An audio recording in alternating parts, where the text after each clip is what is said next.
roads are blocked and the tires are burning and there's no transportation and you're walking, but you don't know whether or not, if the people are manning those manifestations, you may or may not be able to get through. Welcome to the Business Builder Way podcast, where we help business builders grow leadership skills and wisdom and stay grounded through business builder hero stories. So let's get after it. Kathy Brooks, it's great to be with you. And we tell these stories to encourage other business builders to keep going and to show that it's worth it to both build a business and to integrate that business with life and with who they are. And we'll be talking to you and listening to hear your journey and stages and friction points and the good and the bad. And I really appreciate you showing up big time to share with Business Builder Way listeners your story today. Oh, thank you so much for having me. I've been looking forward to this. Yeah, appreciate that. Me too. Great. Yeah. So let's just kind of drop in, and we use the hero's journey as part of the framework for these conversations. And I'd like to start with, I read your book and I've been following you for a long time. So I know that you've heard a call to business, or you heard a call to create something, and maybe you didn't know exactly what it was initially, but can we start there? Can we start with the moment where this whole journey started for you? Yeah, that's great. To say that I didn't know, have clarity on what it was is an understatement when I heard the call.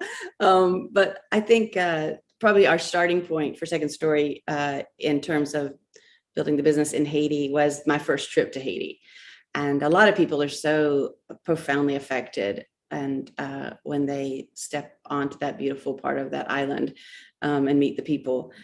So my one of the experiences, I guess, was the hinge point for me was when I was with some friends and going through Port-au-Prince, and a woman approached us with her baby in her arms and began to talk to the driver, who was my friend who spoke Creole. And they talked for a while. We didn't have any idea what was going on. And afterwards, when she walked away, I asked my friend Sherry, I said, what was that all about? And she said, she approached us asking if we would take her baby, the baby she was carrying in her arms. And it's like, I'm like, in what in the world, And she said, yes, she was explaining to me that she had 3 more children at home and food was scarce. And she basically wanted to look after the welfare of her child. And she assumed that because we were white, that we ran an orphanage and that we would take her child. And I'm, sitting in the back seat of this 4Runner thinking, I don't have a grid for this. And it's like Sherry just turned around. It's like she read my mind. She looked at me and she goes, you need to understand, this woman no more wanted to give her child away than you do. And I still feel all of that emotion of that moment, that no woman wants to give her child away, especially due to economic situations that she found herself in. And I remember thinking, if that was my daughter, what would I want someone to do? And I was like, I would want a job. And Sherry said, what they really want is jobs. And I was like, well, we can maybe do something about that. I don't know what, but we can do something about that. We had a little cottage industry, our family in Georgia at the time, and we were making stuff and selling it, and people were buying it. And it's like, maybe there's something we can do here that would give some women, some mamas, some jobs. So yeah, that was really that's when our whole world shifted, I guess. Yeah. And why were you in Haiti? Why had you gone there? What was the reason for being there? Yeah, my husband had gone on a mission trip with a church in our community and took our son, our 13-year-old son at the time. And this was back in the day before cell phones, for much internet. You had to go to a internet cafe to get online. Right. It was very scary for all of us. We didn't know what they were getting into. But when they came home, my son Taylor was really, really affected. He came home and dismantled his bed because he wanted to be in some sort of like communal situation with the teenage boys he had met in Haiti who didn't speak Even though Spanish. he was far away. Yeah. And from Georgia. And I knew, like, it was profound. And I wasn't unfamiliar with people that lived unhoused and people that lived in, addiction or poverty. That wasn't an unfamiliar situation for us at all. But I had a feeling that Haiti was going to be different for me. And so it took me a few months, took me like 4 months to decide to go. Also, my daughter was 4 at the time, and I was like, I need to be safe, so she'll be safe. But I'm like, okay, I think she turned 4 just before I went. Like, okay, she can feed herself now, and she can talk. She'll be all right. And she has 5 older brothers, so she's really going to be okay. So I just went with 3 girlfriends, and I think our oldest son went, with us on that trip. And to just kind of see what we could see. And fortunately, we had friends on that side that welcomed us into their home in Port-au-Prince. Yeah. Yeah, so you wanted to go help, and you're just in case people only listen this far, you wrote a book, and I love the book. And can you just tell us about the book for a moment, in case we're holding it up? Yeah. I had to get it all down. I realized I really needed to get it all down. I really needed to get it into words and into print. So it's called Painfully Honest, The Tale of a Recovering Helper. And basically it's the journey of starting out as wanting to be a helper, and then realizing that all the ways that my helping was hurting, and I just was not being respectful or asking questions or asking the right questions, had a lot of preconceived ideas about what helping looked like. And also just was part of this whole mission movement that behaved a certain way. And so it took living there full time. We moved there full time in 2011. And it took living there on the ground when that whole us and them wall started to crumble. And we became less part of the mission community and more part of the community of Gonaive, and changed even the very questions that we were asking. First started asking questions, changed what they were. And it affected everything. And it wasn't really till then, Wayne, that I knew that we needed to build a company, because I didn't go in thinking I was going to build a company. I thought we were going to go in and teach people how to do this or that so they could sell it. But I never really understood that I was going to build a company there. And how did that happen? How did you, and the other thing to acknowledge that I heard in your story, which I did read about in the book, is that you already had a little cottage business. You were already creative, and you had found a way to sell some of those things with your family.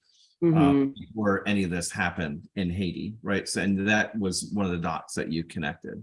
Well, what was that? Just kind of briefly, what was it that you had created and that was at the farm, the place where you? Farm. Yeah. Really, I blame it on my sons, because they started building benches. When you have a farm, you have all kinds of scrap wood everywhere. There's, so. They started building benches and asking me to paint them, because I paint, and I'm a creative person.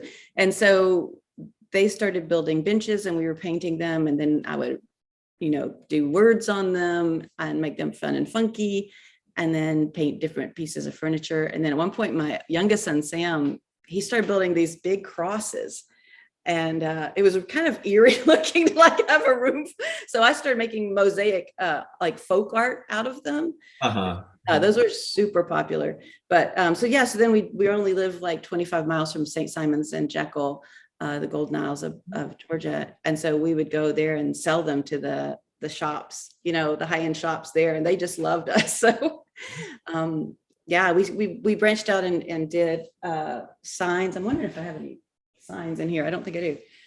Wooden plaques. Beaver would bring home the long wood from the sawmill, and the boys would have to chop them, sand them, drill the holes in them, and get, so it was a family affair. Nice. We branched out and did a lot of different things along those lines, which was really popular at the time. So yeah, we did that.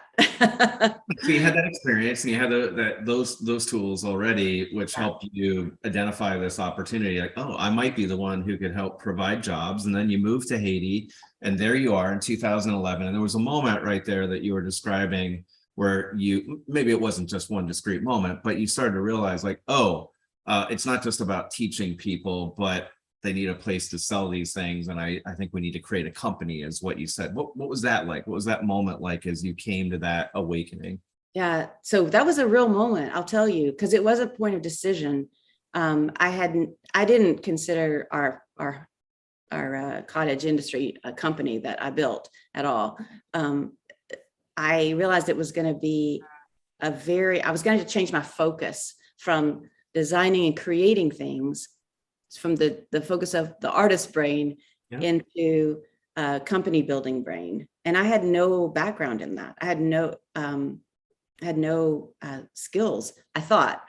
But so I was really kind of like in my quiet time, and I felt like God asking, what do you want to do? You just need to decide that. And I sat for a minute and I started imagining a company of people that were like a team, that they knew that they were valuable as a part of this, that it became a place where people, their brilliance and their strengths were brought out and like really like honed and like made better and stronger by being a part of this team. And I started thinking about that, which is very much like building a family, which I realized, oh, this is like doing that. I love that. Yeah. And you'd already done that. You had some experience in that. Had some experience in that, and I felt like it went really well. Still feel like it went really well. And so I remember I wrote down, it's in one of my journals, that said, I want to build a company where people thrive who work here. And it was very much a writing down. And I know that's a big part of what you talk about with us business leaders, is you've got to take time. You're going to need to go analog. You need to get your journal, right. Write down the vision. And I just say, amen. It's true. It's a big difference. It changes things when you decide what you want and you put it down. So that was all kind of more of your call to build the business and build the company. And one of the things in the hero's journey is there's often, I mean, naturally we say, I'm not sure I can do this. And like you say, I'm a creative, not necessarily a company builder. So we would call that resistance, right? What pulled you along? What was that like? That's such another really important piece. So I started listening to podcasts. I listened to every Andy Standy leadership podcast he's made. I could probably quote many of them back to him because I was in a foreign country and I can't read French. So I was really dependent on what I could get online to learn by. And he just has so many practical leadership tips in there. And then at How I Built This with Guy Raz, Remarkable People. I didn't know if Remarkable People was even online then, but I listened to every podcast and every business book I could get hold of. And also realized that pretty early on that the cap on this company was going to be me as the leader. And that if I didn't take care of my own stuff, my own shadowy stuff, that it was going to really affect more than just me. 45 years of it affecting me and my kids. Okay, that's not good, but we can live with that.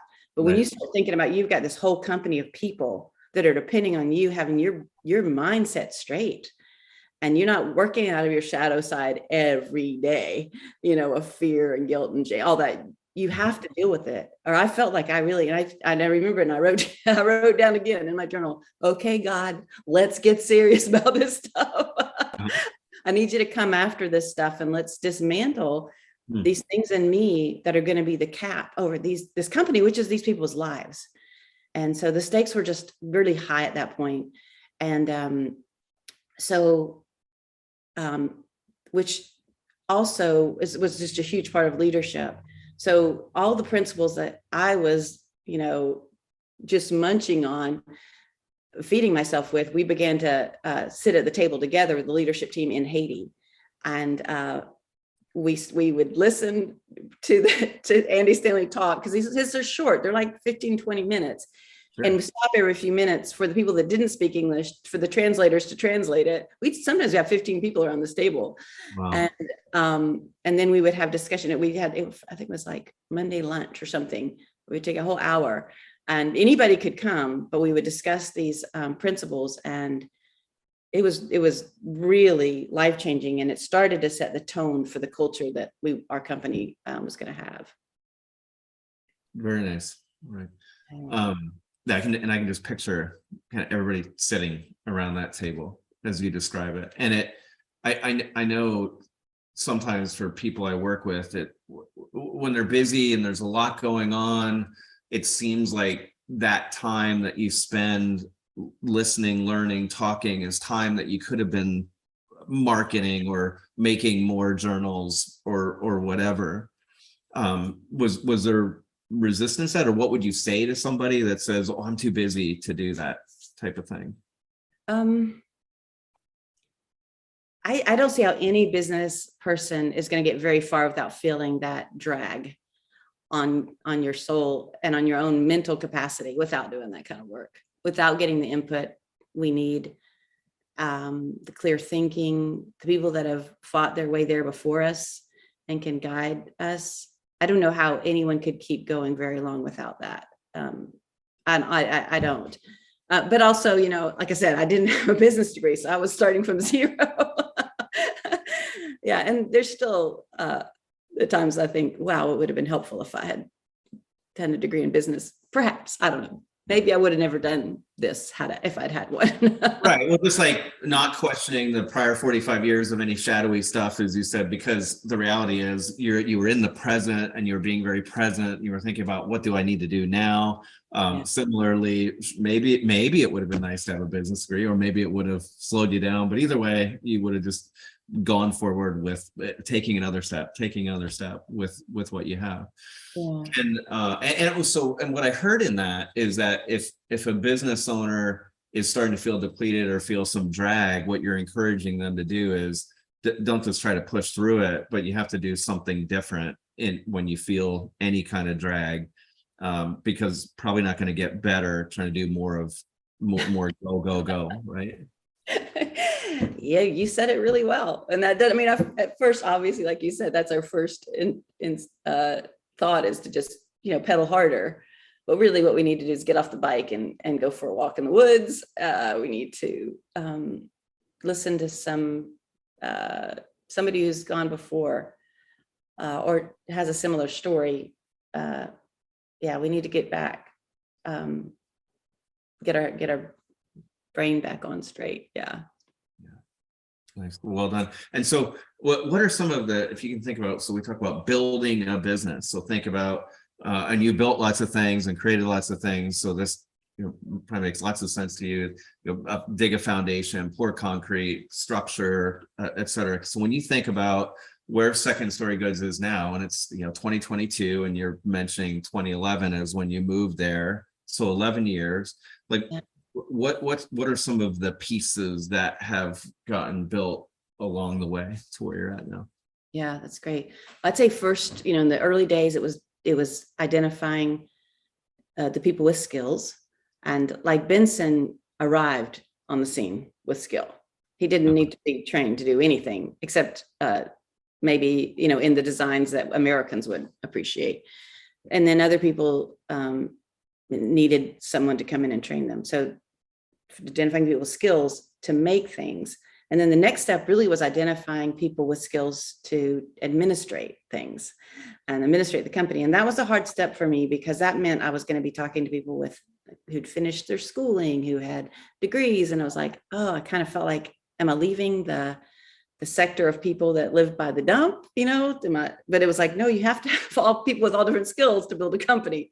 And so that's when Ariel came on board. And so that was the next step. And then even bringing in Olivia to do marketing with the US. So identifying the people with the skill set, and then identifying the people that had the skill set to administrate the business, I guess, was the next thing. um, along the way. And then really getting an understanding of the finances and the books and the cash flow. And that was really hard for me. My brain doesn't work so well that way. And I also truly didn't understand the value of it at first. So finally, and I would be, we had an accountant here in the US who would work with me on the phone, and it was always late at night, which is also, my brain is gone. Right. Sure. And I just honestly couldn't see the value of it. And finally he said, MK, you love storytelling. And I'm like, yeah, I could just tell them stories about Christelle. And he goes, well, some people read stories in numbers. And I'm like, oh, so your numbers tell some people the story of your business.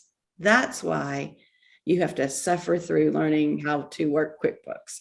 And that's why we have to get this right. So I think that was the next piece. Fortunately, that period didn't last too long before that got out of my hands and into someone much more qualified. But I think it was really important to know how those things work and how to capture all that information.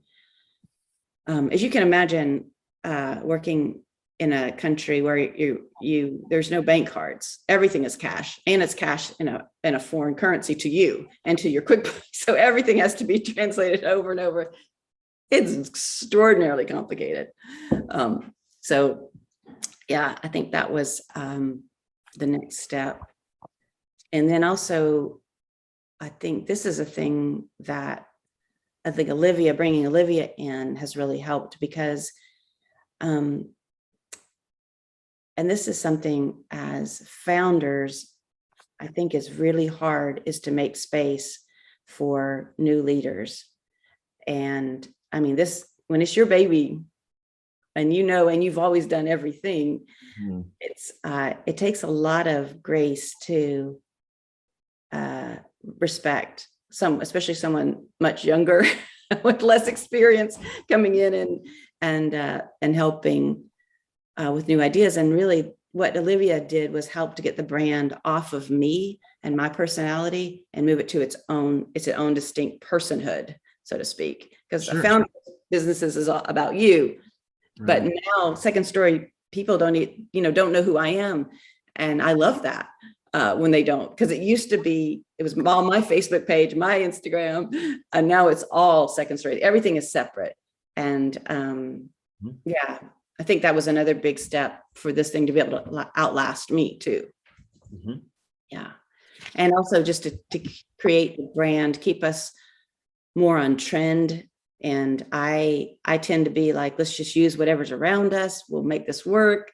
You can figure it out. And she helped me understand, like, yeah, and we can, follow the trends a little bit more closely and like diversify a little bit. And I'm like, okay, we're going to spend money. So that was been very helpful too. And so as far as I have some questions that came up specifically about what you said, what was the progression as far as, so now you have a warehouse in the US, and now you have Adam, who used to work in logistics, and so he runs the warehouse, and you probably started with a couple of things that you could sell, and now there's a wider product line, right? What are some of the chunks of building the business as it exists now? Some of it was understanding pieces, some of it was bringing in leaders and passing it off, some of it was starting the beginnings of an executive leadership team. Any other pieces that you can think of along the way? Yeah, so much in terms of administration. So getting the right program to run our whole company by, we didn't have that before. Like everything was analog, everything was on paper. And so getting an inventory system that worked for us in place, that worked both sides, was a huge deal. And we had to hire somebody to come in and teach us that in Haiti. So that was a big chunk of it. Even just something as simple as setting up SKUs for each item, rather than just a name. And yeah, and then finding partners that would order regularly in large quantities of things has been a huge help. Like people like yourself that was ordered like a box of journals, or we have another organization that orders like 1,500 journals a quarter. Nice. Yeah, so things like that are extremely helpful. And then we started our sub club, which has also been tremendously helpful. Once a month, we send that out. So yeah, continuing to develop products and expanding the market is what you do, to keep growing. Yeah. So you mentioned numbers and finances, and it was hard, but you dug into it, and I love that how they help you, your expert helped you see that something that resonated with you, like, okay, story, I get that. Telling stories, I get that. How do you understand your numbers today? Like, I've observed that CEOs like you, it's important that they get the numbers almost like they could put on the back of an envelope or napkin. They kind of get it. They know what's going on. If they really need to dig into it, they could. But can you like feel it? And do you have a feel for numbers? I do. The greatest, and I don't have a feel for the whole accounting theory of accounting. I don't get that at all. But fortunately, I don't have to, because other people do, and they do very well. But we have sales goals every month, and this was actually, we've only done this for 2 years, where we realized, okay, this is what we need to operate on, and this is how historically the sales have gone month to month. So we're going to set our sales goals based on that history, and then a 10% increase. Now in 2018 was our highest year in sales to date. That was 4 years ago. And we're not going to meet that this year, because 2018, all the roads were open. There was gas. We had retail stores. We had also a lot of wholesale stores in Haiti too. So it was just booming, and it was booming for everyone. And it was wonderful. And we could see the sun part, behind the clouds. And it was, those were good days. And then into 2018, by the end of 2018, the social unrest had just caused mission trips and all that to stop. So we hung on as long as we could with those retail outlets and had to close them. So now, how do I feel about the numbers? We have sales goals every month. It is posted and it's right in front of my desk. I look at it every day. We ask Brandon, hey, that just came through. How are we doing now? Where are we at? We do that, in the early part of the month, we do it once a week. These days we're doing it every couple hours. Right on the 30th. Yeah. So, nice. You're checking the numbers today to see if you're going to make the goal. Oh, for sure. Beautiful. Oh, absolutely. Did last night and already did this morning, and we'll see what happens today. Yeah, you get a little bit of a push at the end of the month then, because of that focus. That's really great. And it's a bit of a game, and humans like games, and we like deadlines, and that's okay. Yes, absolutely. Absolutely. Yeah. So what another thing in the hero's journey which you've been on is that inevitably it's not all roses and sunshine, and there's setbacks. And I love hearing, not because we want people to have hard times, but we all have hard times. And so when somebody else vulnerably shares things that have been challenging, I know it helps me. And so could you tell us about what have been some of the times where it wasn't so rosy, it was really hard, and how did you get through those times? Yeah, I am like you.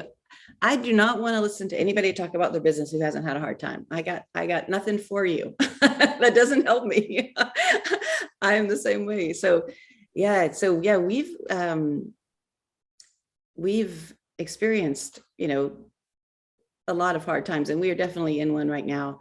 I mean, I don't think I've ever thought that it's not going to work, that we're going to stop. I don't think I've ever had that moment. I've felt really discouraged, and I've thought, this is pitiful. This is so tiny. This isn't really helping enough people. Like, this is laughable.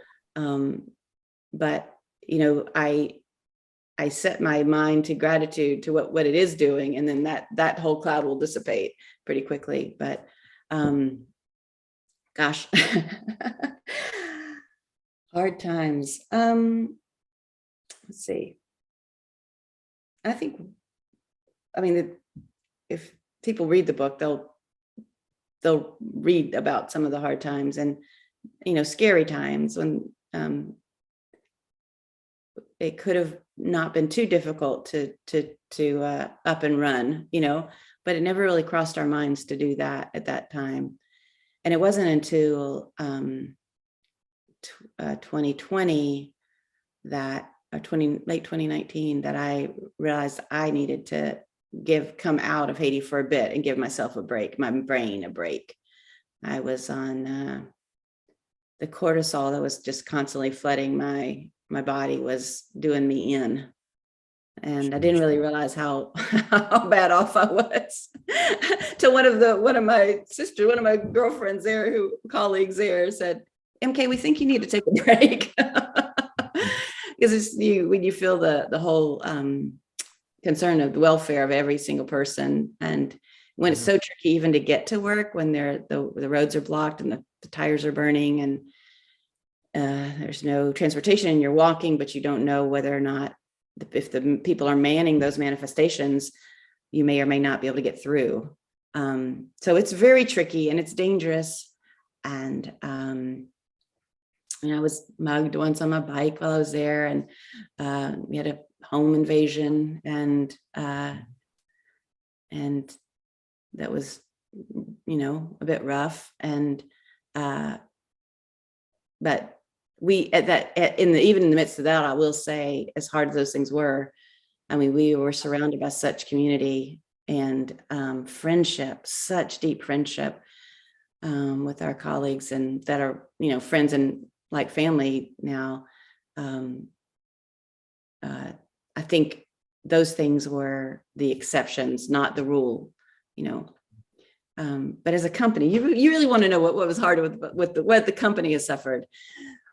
Oh, no, I think what you're pointing out here is a real gift, in that you said all the cortisol, all the fight or flight, and the fact that Kathy, feel responsible for people that are working for the company, and you're carrying this. I can appreciate a bit of that as a coach, where the first time I ever went to yoga and laid flat on a mat and was quiet for 10 minutes in a room with music, yoga sounds, I can remember feeling like things were coming out of me, and visions of things that people had shared with me, because I get to hear about their life, I get to hear about their business, all those things. So I really can feel that. And I think business builders, people doing what you do, are so motivated and driven. And you even said, I don't remember the thought occurring, let's quit. And you're very aware of your thoughts too, which is cool to watch. That you made people that were listening wouldn't hear. What was that? You just held up about your thoughts. I'm an Enneagram 4, if you follow the Enneagram. So got it. Yeah, well, about that. I can't help it. Yeah, but that's your inner challenges, and recognizing it and knowing that you're going to leave for a while, being in the midst of what's going on. That happens to business owners all over, and they don't want to relent, and they don't want to give up, and they're not that kind of person. So, no, I think that's beautiful. We can't separate the leader and what's going on inside them from the business.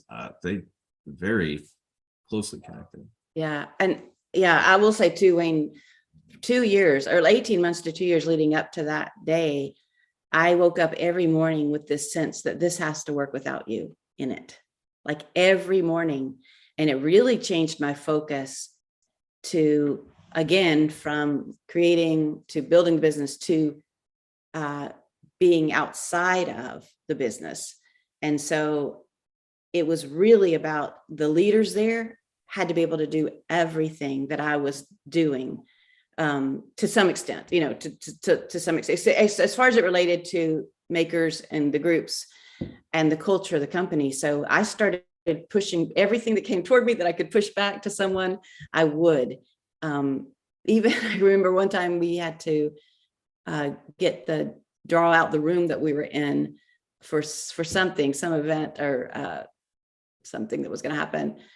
And no one knew how to do that, to just draw the room, the dimensions, and put the windows and the doors in and stuff. And so I sat two people down. I said, we're going to do this together, and you're going to learn how to do this, because when I'm not here and somebody wants to draw out the sewing room, you're going to know how to do that exactly. And had the managers really, I stopped talking to the makers. That was one of the big hard parts, because they were all my babies, they were my sons and daughters. And when I realized, like, it does no good for me to relate to them, I need to so I realized, okay, the managers are now my babies, and so, and even that, then I stepped back even more. And so Valerie is the head. And so it was like, I meet with Valerie meets with the managers, and the managers meet with the makers. And I had to keep pulling myself back out of the daily part of it for me to be able to step away at that time and things to continue to operate. So I really kept thinking, am I going to die? Like, why do I keep getting this message? This has to work without you in it. I thought that we would live and retire and die in Haiti one day. I had no preconceived notion that we would move back to the States at some point. So I'm very grateful that I had that heads up, really, to prepare for that. But I think really all business owners should probably be doing that anyway. Work yourself out of that position, because you want to keep pulling people up. And so as soon as someone can take on more, you want to give them more, so that you can develop, and then you may have another business to start later or something else to do later, but you want to keep working yourself out of your jobs. I think that's true. Would you say that's true? Oh yeah, absolutely. Okay.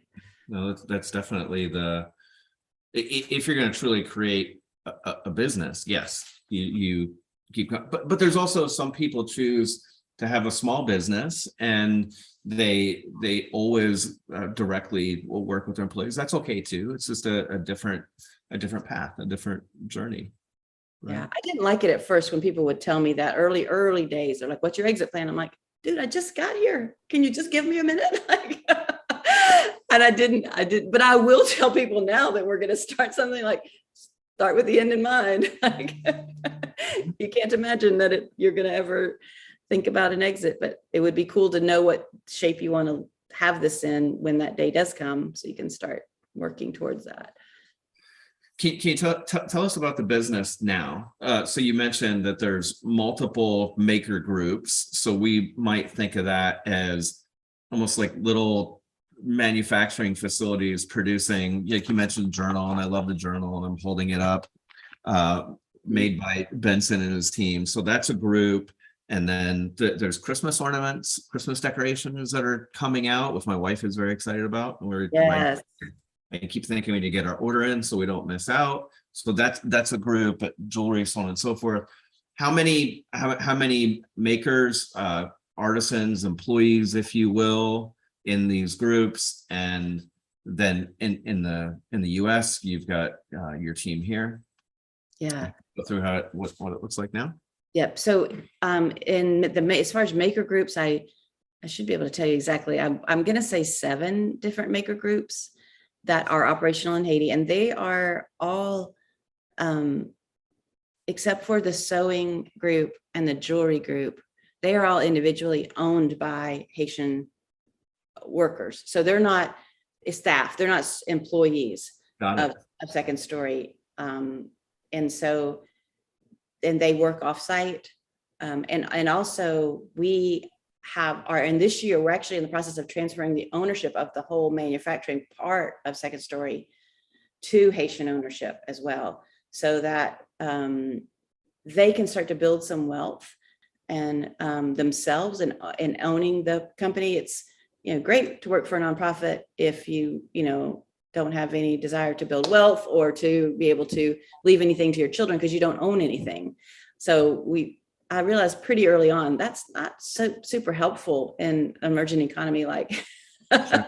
But so we are in the process now. We have they're working on a retainer right now, but that's growing to where hopefully in the next 24 months, it will be fully operational as a company. I mean, it is a separate company now as far as the ownership of it goes, but it's in a maturing process right now. So yeah. So the different groups. So yeah, the basket makers, I think I have a basket right here full of stuff. So this is one of the beautiful oval baskets, but we've got in that we've got the round trivets. I could have prepared for this and had stuff sitting right here. Well, we'll direct people to the website, then they can see everything. Yeah, for sure. And then with the leather, the journals, but we have some gorgeous leather totes. And actually on Monday, we are going to launch Mindful Monday, and all our totes are going to be on sale. So we would, and we're doing that really to honor Benson because of what he has been going through these last few weeks, and how he's led his community has been really, really amazing in these really hard days. And we just want to, boost him. We want to come back with a bunch of orders. So we chose that really to honor Benson as a maker.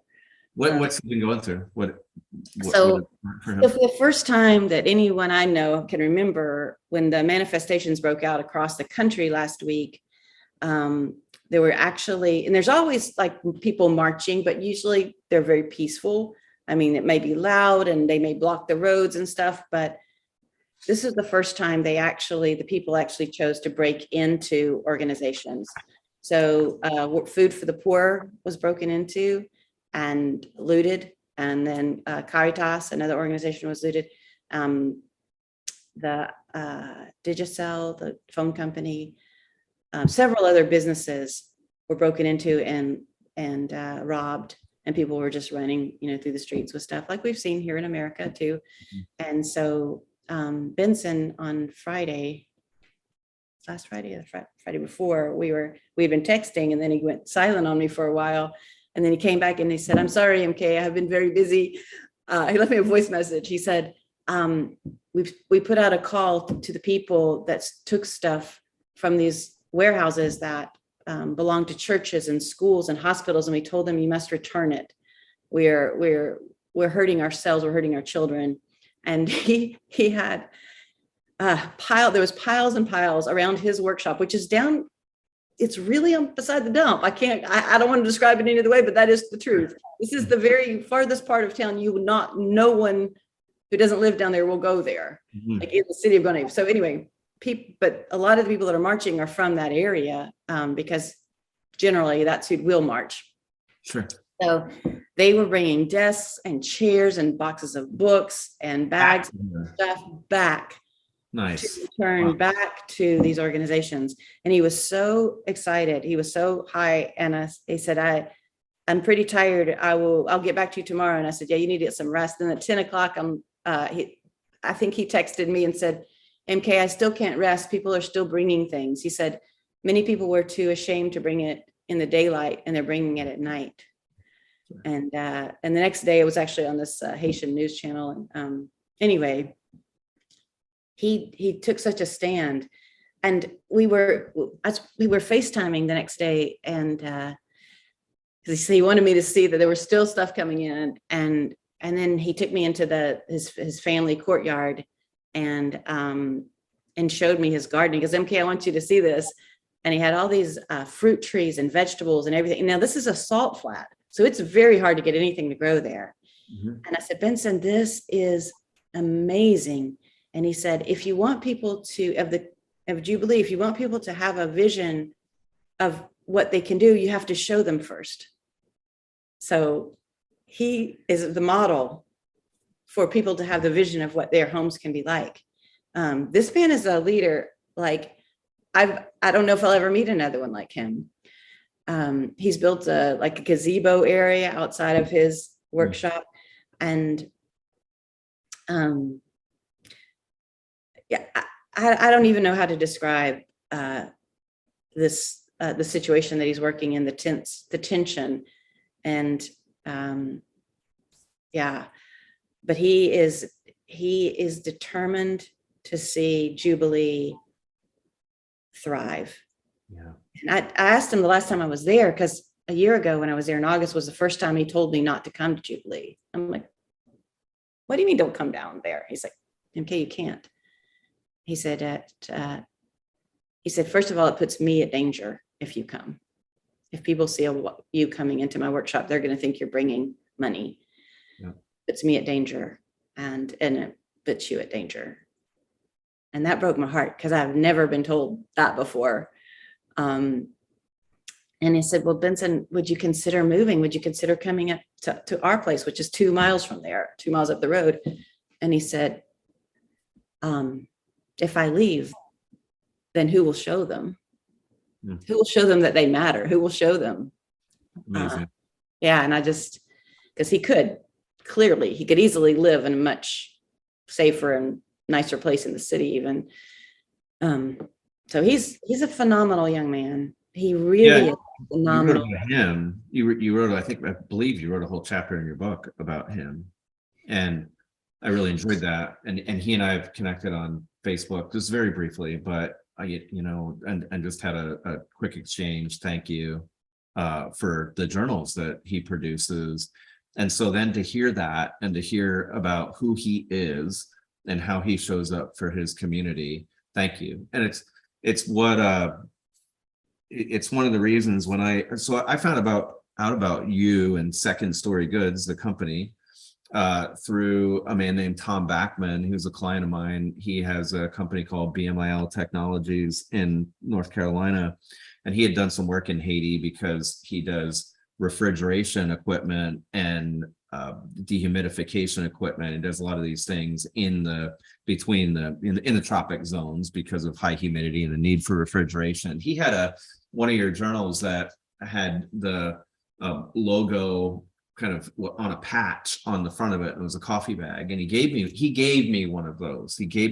And I love journals and love writing, partially for self-development and to pay attention to the thoughts in my head and create my business and life, just like you're talking about. So I love the journal. I just love the journal. And I said, this is great. Where do you get these from? And he said, I got them from this company. There's this lady that started this business, and people in Haiti are manufacturing these journals and other things. So that was how I got my first one.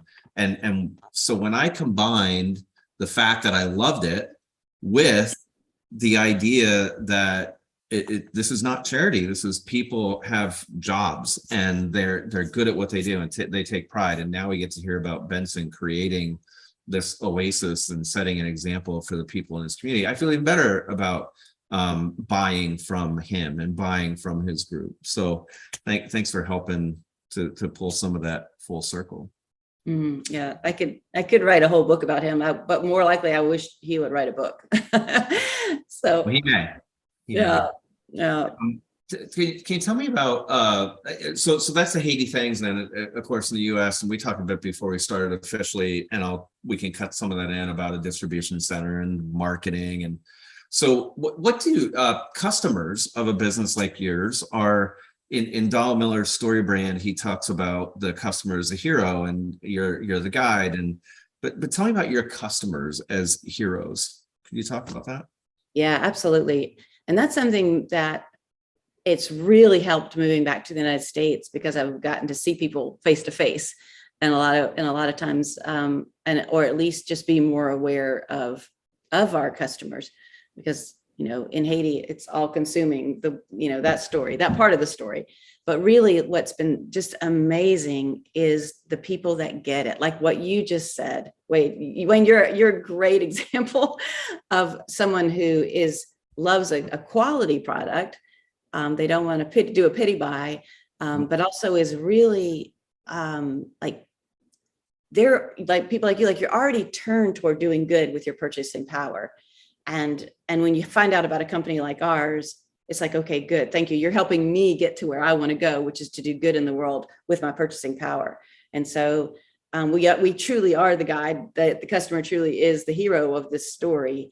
And so really our job is education, and to tell the stories, but also to make the quality products. Our customers, when I'm at a pop-up shop, and someone says, what are these angel things? Tell me about that. That looks interesting. And I start telling the story of how we started making those angels and how the women pray for the, excuse me. Woo. Okay. Pray Wonderful. for the orders to come in, and how we do get large orders for those. And also just even the broken shards of pottery. To me, they all have personalities. I want to name them all. That's Lucy, she's Susie, that's Laura, can't do that. But have there's so much behind that. And when talking to a customer and realizing, oh, this is who they are. Like this is totally their vibe. This is what their life is about. And we come in as just someone who can, give them another way to facilitate that, which is they want their purchasing power to do good in the world. Like I think most of us do. But we also have to buy the stuff that makes sense for our lives, to some extent, Unfortunately, we find somebody like yourself who just really loves to journal. You can, it's a match made in heaven right there. Right. So yeah, our customers are definitely people that are in different sectors doing good in the world already. And this is just fits with their lifestyle is what it seems to be. Yeah. So what is next for Second Story Goods, and how are you working to hit those sales goals every month, and maybe even have a breakthrough and do more? Yeah, we would really like that. So what we realize we've done unintentionally really is our administrative arm, that's not the right word. Anyway, is really strong. We have like a 12-lane highway as far as our capacity to distribute. Adam is probably working at, I'm going to say 30%. He's got a big family and he does a lot of other things, but he can do a lot more. In our warehouse, we're only using a tiny bit of it. Sure. It was a mobile office that we moved onto his property right beside his house. So, we can have a lot more space in there. So we are also working with a company out of South Africa because Olivia went there. One of her college friends is working with women who are really working hard to rebuild their lives, who've been trafficked and exploited in many ways. And they're making some beautiful products. And Olivia went and worked with her last year for a month. And I think she's going to go back for 3 months this year.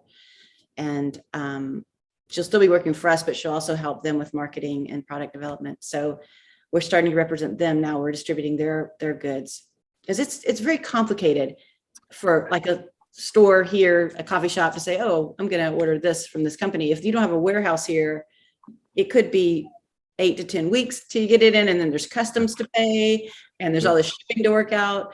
And so we recognize that that's one of the things that we have. We have Olivia, who is intense at marketing, and Adam, who's got the logistics, and then Brandon, who is also just able to keep up with all the books and keeping the bills paid and all that. So we realize that we can actually serve more maker groups in the world. And we're obviously 99% talking about Haiti, but we're open to more. I met with a young woman who is just starting out in the DR this summer. And she just took my breath away with how well organized she was in her thoughts about the kind of company she wanted to build. And she was 16. Wow. Amazing. And she was doing these crocheted headbands and with such excellence, and had already created her own logo on Canva. Like, oh my gosh, okay, we're good here. But she really wanted to make a space for other women to come in and work and to grow as an individual. And I'm like, God, whatever I could do to get behind this child, I'm here for this. So I think that seems to be our bent. And whenever I meet young makers or people on the margins of society that are making that, my brain immediately goes to, how can we support? How can we help them grow? So that's probably the direction we're going. And Adam and Olivia have the same mind. So, yeah. So it's, you have the distribution, you have the space there. So bring more product in. And is there a market for it already? Or is that do you have to develop are you still developing the market as well as bringing in more products? Yeah, we are still developing the market, and that I'm not that I'm just not, that's not my expertise, and I'm not that really. I know that Adam and Olivia are working really hard on getting that whole sales funnel operating and get the wholesale, the whole system, all the steps, so that everything is clicking to get people's attention and let them know we're serious about the work we do and we're here to serve you. So that's been a big push this past year. They did a training with Nest. I don't know if you're familiar with them. No. A really remarkable group. They work with companies like ours all over the world to help us train. And Valerie took the class from Haiti too. He's like, I can't believe it. I'm sitting in a Zoom call with 6 people. One's in Paris, one's in Germany. I mean, just learning so much. We do have to create the markets for those. And we're considering opening a brick and mortar here in our hometown, to have a kind of a home here. And I think that would help a lot, obviously, with retail sales. Sure. Well, that makes sense given your history of having brick and mortar in Haiti in the Marriott Hotel, that perhaps that would be a way that you could directly in one concentrated place have all your goods on display. Yeah, we'd really like to do that.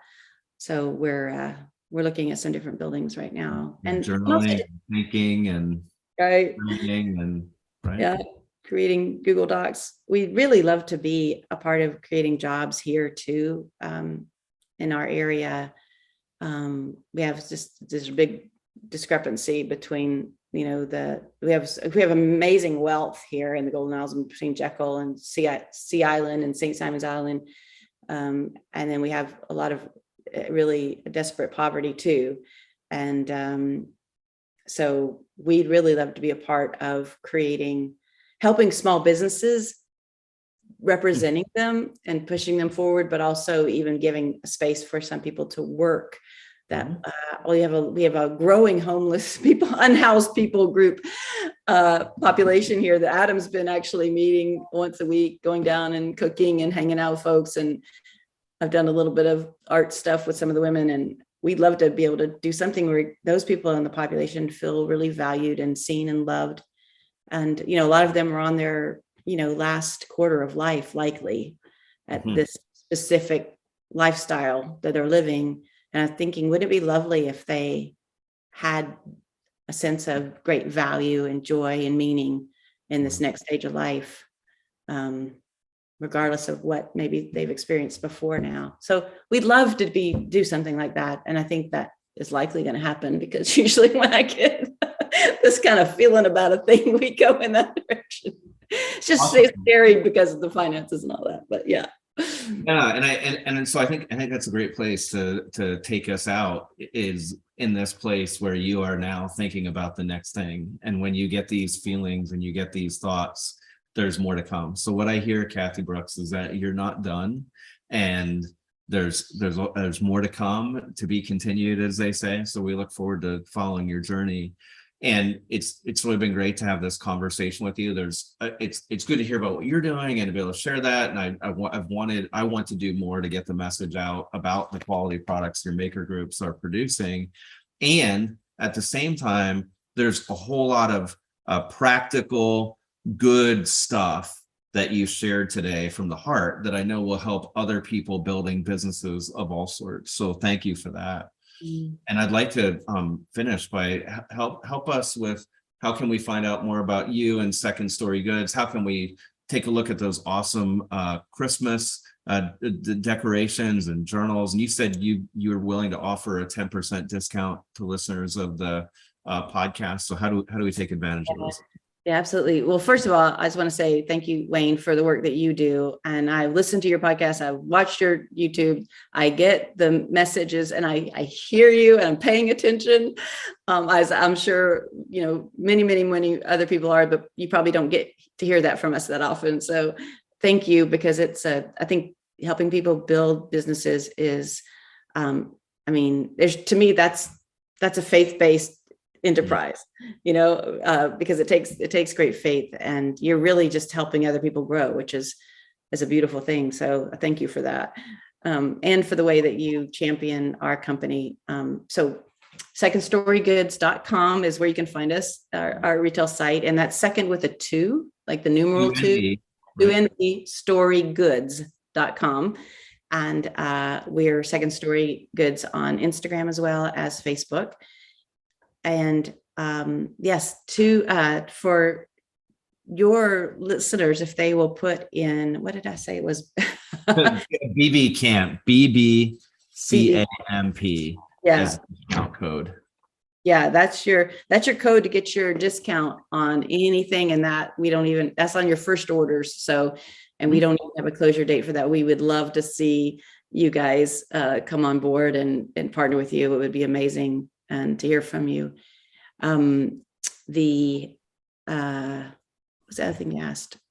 Oh, the ornaments. Yeah, the Christmas stuff is out.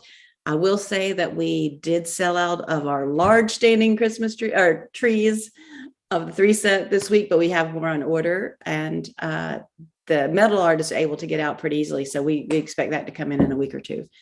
But yeah, great. Leather bags on Monday. What would be a huge help is if people it doesn't have to be Monday, but next week, if the people were interested in buying a leather tote that comes from Benson, that would be a fantastic, because next week we get a $100 donation for every leather tote we sell. Okay, great. So this podcast may not come out for a while, but I'll make sure that we talk about that in every way that I can for next week. So okay, that's beautiful. And if anybody would like to do wholesale orders, like I've done with journals and custom imprints, they can contact you through the website and inquire about that as well, right? Yeah, and if you want to, and yes, contact us at secondstory.com. Just do a direct email, and Adam will contact you very quickly and set you up. Email address? Contact us at secondstorygoods.com. That's the email address. Contact us at 2nbstorygoods.com. Yes. Great. Wonderful. Well, thank you so much, Kathy. Yeah, thank you. This was wonderful. Appreciate the questions and your insight. Yeah, you're welcome. Right. Thank you.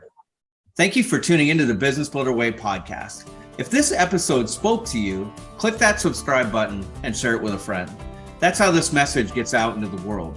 If it is helpful for us to have a short conversation, I'd love to do that. Send me an email at wayne@businessbuildercamp.com.